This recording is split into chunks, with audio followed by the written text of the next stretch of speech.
Siema, dzisiaj robimy bike check. Moje demo, 7, z tyłu ośka 10, damper 5.0 222, to jest 5.0 Pro Pedal, trzymam powietrze, sprężyna 600, tłok cały, też wszystko fajnie działa.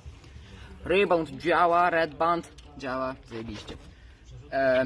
Z przodu totem Lagi 40, jest to RC2 DH, tłumik powietrzny. Jak w szwajcarskim zegarku. Pokrętło od Red Banda niestety zgubione gdzieś poleciało sobie się, no ale nie ma, no ale działa jak w szwajcarskim zegarku. Teraz przejdę może do hamulców.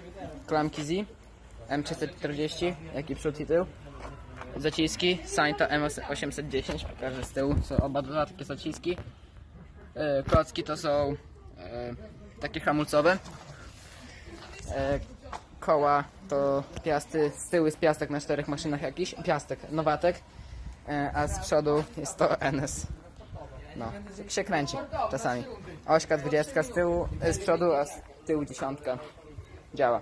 Obręcze MTX-a, szydełko Dartmoor Primal, mostek Sunline FSA i kierownica Sunline'a Flat F1, coś takiego, ale fajna. Napęd Corba Sainta, a właśnie Blad Rentala. Corba Sainta, przerzutka Sainta, manetka Sainta, wszystko fajnie działa. Pedały to są jakieś SG, coś to mi wydaje się, że to są albo Cloudy, albo Crankberdery, nie wiem dokładnie jakie. No i napinacz to jest jakiś Dartmoor albo... no chyba Dartmoor to jest. No, opony jakieś tam gówna z Tesco, ale działają. Dobra, wszystko działa. Dobra, dzięki wielkie za oglądanie, siema.